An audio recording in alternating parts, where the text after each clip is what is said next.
Welcome, ladies and gentlemen, to the Happiness Journey with Dr. Dan. Today, we have our guest and author, Melissa Courtney. And she just got her book published, Waking Up with Dogs, Beginning at the End. Very, very interesting title.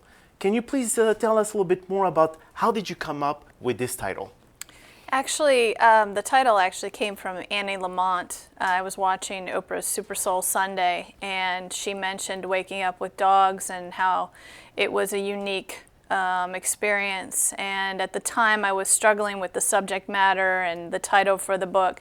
So it kind of was like a seed that was planted at that time, and over a few months, it kind of evolved into the title. So Waking Up with Dogs is not just the actual act of waking up with the dogs, which is actually the way I start the book, how it is in my house. Just a fun way to kind of move you into some heavier subject matter, but it's also a metaphor for what pets do in your lives. They come into your life, and your life is expanded and changed in ways that you can't even imagine when they first join you. I don't have a pet myself, but I would imagine how it would be for those who have. Yes. Definitely. Now, if you could give us a synopsis of the book itself. I mean, is it, I know based on our previous talk, you said it's a transition between a healthy dog to a dying dog, depending on the illnesses. How do you feel that your book can actually ease that process for people who are actually going through the difficult times with their pets?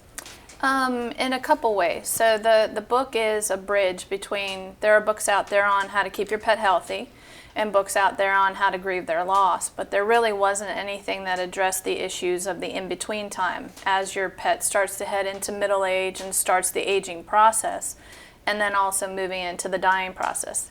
So my book covers all of that. If you have a dog that's anywhere from 6-7 years of age, it talks about nutrition and pain management and things you need to start watching out for.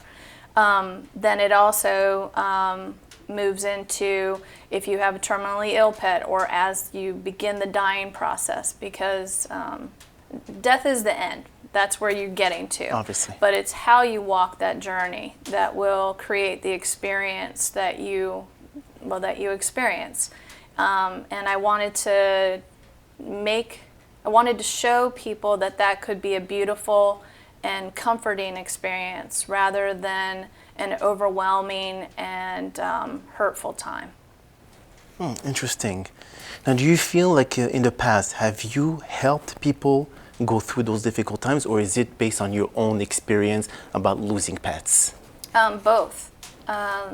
I lost quite a few pets. The book actually chronicles 4 of those pets that I felt like contributed the most to the way I actually approach the dying process or the aging process. Now, do you feel like in the past, have you helped people go through those difficult times, or is it based on your own experience about losing pets? Both. I lost quite a few pets. The book actually chronicles 4 of those pets that I felt like contributed the most to the way I actually approach the dying process or the aging process, because Cody, the main pet in this story, was 8 when it started. So dying doesn't necessarily indicate that there's old age involved. It can be at any point in time.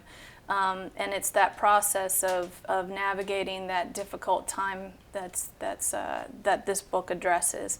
And because dying can be overwhelming, and for most of us, this is the first time that we're experiencing a loss from puppyhood till the end, or even if you adopt a middle-aged dog, this is still the first time that most people have experienced a lifetime with someone. So that's new for them. So I have helped my friends who haven't experienced it before, or maybe who weren't comfortable with certain aspects of it. And I feel like for the most part the feedback I got was that the experience was better than they had expected because of that. So it was nice to be able to pay the learning forward. Interesting. Now, I'm curious about the picture on this book cover. Is it a pet that you had before? Is it Did you take a picture of your own pet? How did you come up with that beautiful bulldog? Actually, this is part of the marketing piece that I learned about. Okay. I wanted to put my own dogs on there, but I realized that I'm not a very good photographer. Okay. And what I think is good isn't necessarily okay for a book cover. You know, I have a shadow here, or I'm missing an eye when it's blown up. And I also needed something that would hold its integrity when it was small, because I published an ebook. Oh, I understand. Okay. Yeah. So this image actually was perfectly visible at like 1 inch by 1 inch. So, and I like bulldogs. I think they're wonderful. They are, definitely. Orange is one of my favorite colors. So it just kind of all coalesced into the cover choice. Now, is there like a lot of emotional moments inside the book that people can feel some kind of correlation with what you're going through and what they are going through in terms of a pet that is ill, they're at the final stage before dying? Do you feel that people are going away from being with the pet because of the pain that they might be going through, or a lot of those people are actually spending as much time as possible with the pet because this is their last moment? Now, obviously, a lot of people are very afraid to confront death. Right. So for the people that you've helped cope with a ill pet, what was that kind of behavior that you've dealt with?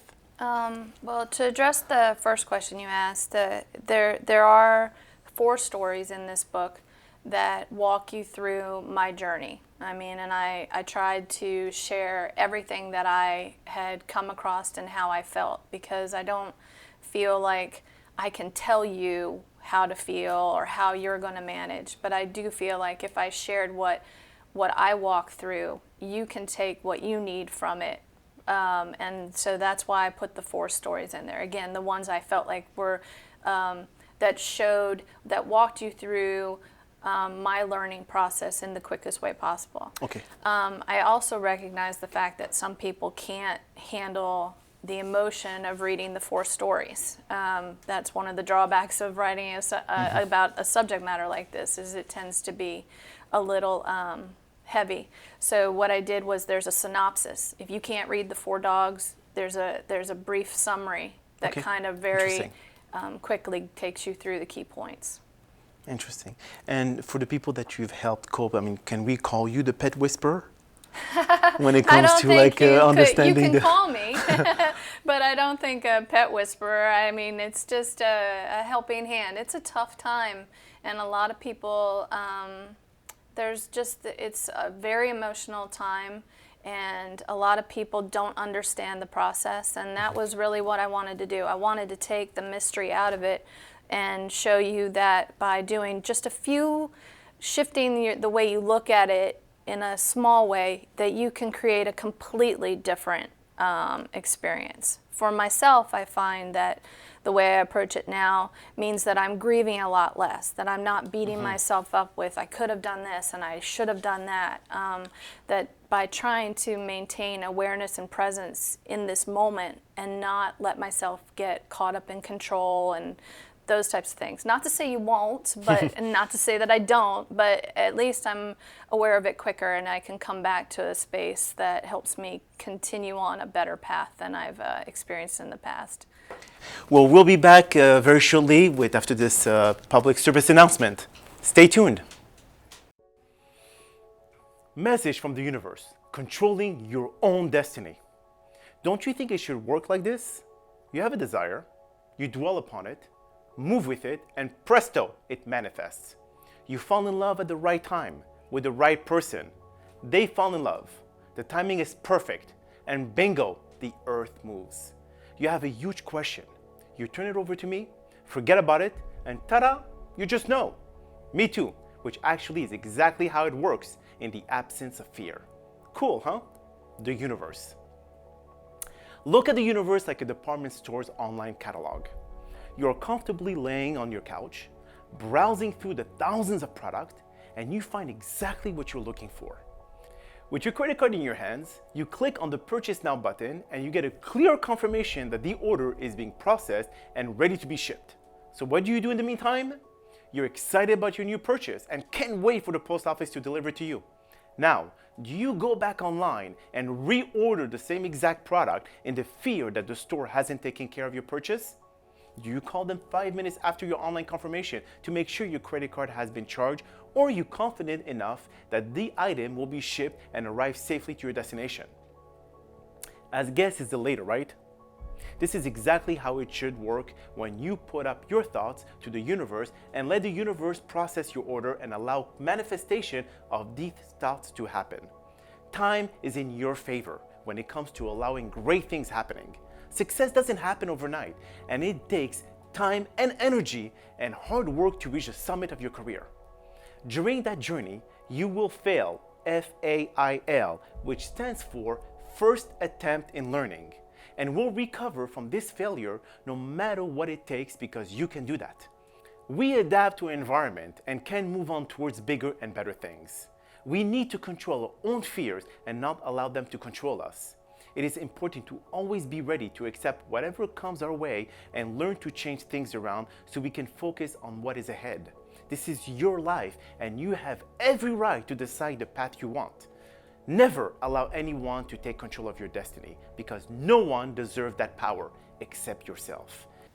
Thank you for tuning in to the Happiness Journey with Dr. Dan. We have the author Melissa Courtney telling us more about her journey to be able to become a published author, and we will discuss more about the way or the process that she has become to be an author.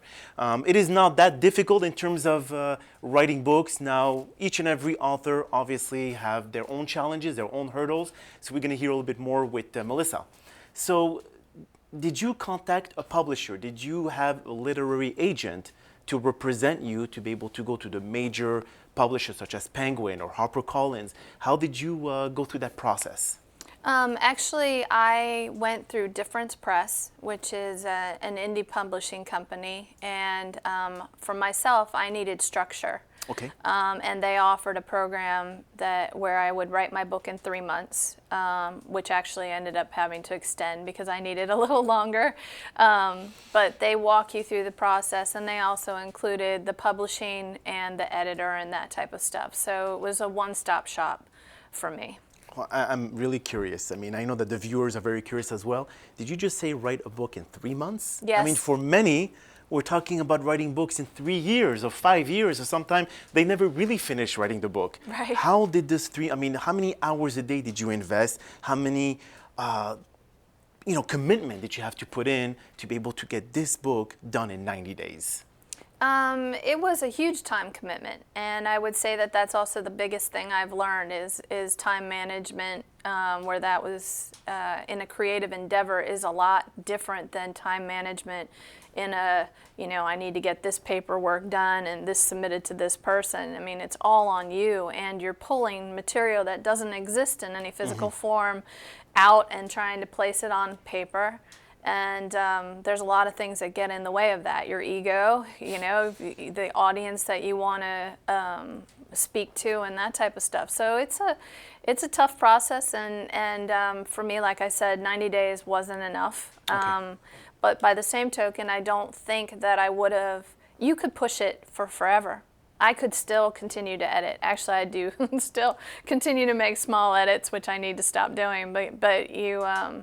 It's a different process than anything you will ever embark on, and it's an enjoyable process. It is definitely a learning process. But then would you tell to the viewers that based on your experience in writing the book, even though it took you more than the 3 months structured as Different Press was offering, do people have to do this full time? Do people have to, how this time management do you feel was put into writing your book? I know that you asked for an extension. How did it all go through? I mean, how many more days did you take to write a book beyond the 3 months? I took another month. I took 5 months. 5 months, okay. Yeah, I extended for 2. So when advice for people who want to write a book is schedule it on your computer. And Okay. I know that if you Google this, you will find that that's probably the number one tip everybody says, and it's probably the one thing most people ignore. But you need the space. You will not make time. You will not find time. You have to make time. Okay. And the other thing is that even if you just sit there and draw or surf the web, you're still allowing the creative space that you're going to need to bring that inspiration in. So unless you're writing a very clinical novel or a book that you're pulling facts and figures and that type of stuff, if you're doing a creative endeavor, you're going to need that space to allow that creativity to flow through. So just simply sitting will give you the space and the time needed to have that flow start. And then once you get into the flow, so I had times where I just was like, I can't write fast enough. And so I would use Siri and I would just talk my book onto Siri. I would get inspiration in the shower. So I bought waterproof crayons. And I would write on the tile. Whatever which way works. Shower. Okay. So yeah, but I mean, you have to, because inspiration it's not a concrete thing. It's kind of ethereal. You know, it just kind of comes and goes, and you really want to be able to ride it and create the momentum you need to finish in 3 months or 5 months or at all. Now, was there during this period, how many times did you tell to yourself, I don't want to go through it. I do not want to finish it. I'm tired of this. There's too much commitment. There's too much of this or that or whatever it is. Did you think about abandoning ship? No. I just, I was very conscious of the fact that that I wanted to be proud of what I put out there. That I was very conscious of the fact that my family and my friends were going to read it. And I didn't want to put something out there that I wouldn't love and care for. And because of that, that really kept me on task. I mean, I got way off task, but at the same time, but it really made sure that I did finish. And I didn't want to let it go. I did feel like I had something to say. I came across a quote by, I think her name is Shannon Hale, and she talks about having to put sand in the sandbox before you can build your castle. Okay, interesting metaphor. Yeah, and I came across that a little later in the process. And if I had come across that earlier, I think I would have been easier on myself. And I think things would have flowed a little better, because I was trying to make the castle right then. And I needed to ease off of myself a little bit to actually get that to come about. Would you say that you're a perfectionist and you wanted everything to be exactly the way you wanted, and this is why it delayed your completion of the book past the 3 months? Is it because you wanted to have everything accurate? Yes, that was part of it. I wanted it to be a particular way. However, this is heavy subject matter. And people just naturally, whether they want to or not, turn away from things that are hurtful or painful. Correct. So I was really cognizant of that when I was writing the book. I wanted to be able to create a book. I wanted to create a book that you could read and you could kind of, it was like hills and valleys. So you kind of have a little bit of fun and then you get into some serious, but before it gets too heavy, you can flow out. And I was actually having trouble doing that. The subject was very heavy and the book was reading very sad. And so when I actually, back to the Annie Lamont thing, I kind of came across when that seed kind of hit. I also, about the waking up with dogs, it kind of had been flowing around there. And when it took root, it was a way to make it lighter. It was a way to start out fun, and by focusing on the pieces that help wake you up and change your life when pets come into it, it also lightened the whole book by the same token. So that was part of the process too. Interesting. Now, I know that a lot of people like to know, how was the support from your family or friends when it came to you deciding to become an author? Did you tell them directly, or did you wait a while? You were not sure if you're going to go through it? A little bit of both. So at first, I kind of needed to make sure I was actually going to do it. Okay. Because I've started a lot of different things and never finishing. Yeah. And then part of telling people was the accountability part. When I tell you I'm going to publish a book, and this Indifference Press actually gives you the publishing date. Okay. You know, so I would say, I'm going to publish a book on November 16 or November 17 or November 8. You know what I mean? It's right there. You have to do it, and that holds you accountable, and it really lights a fire under you. If you're serious about getting it done, to get it done and to get it out there, and in a way that you'll be proud of. What kind of constructive criticism did you face with your family who read the book? I don't know that they gave me too much criticism. I mean, I feel like the story in there is fairly personal, and I have been surprised that there hasn't been too much criticism, but I think that's because the book makes you thoughtful. Maybe it's not exactly the way you would have done it, maybe it's not exactly the way you want to walk the path, but it definitely brings you back in yourself and makes you think about things. So did they cry after reading this book, especially if so emotional? My mom did. My okay. mom couldn't get through some of the dogs. She's part of the reason why I thought I could use the summary, so she can pop right to the summary. My other friends have said that they laughed and cried, which was very touching and is exactly what I had hoped for. So that was my goal in here, to get some humor to lighten the situation. But my book is a little bit unique because it's, I mean, all of this information exists on the internet in bits and pieces here and there. But this is, I think, I bring it together. I'm not trying to really teach you a ton. I'm trying to just give you some key points, and then you decide which path you want to take. Do you want to do nutrition? Do you want to do awareness? You know, and you get to choose your journey. I'm just giving you the tools.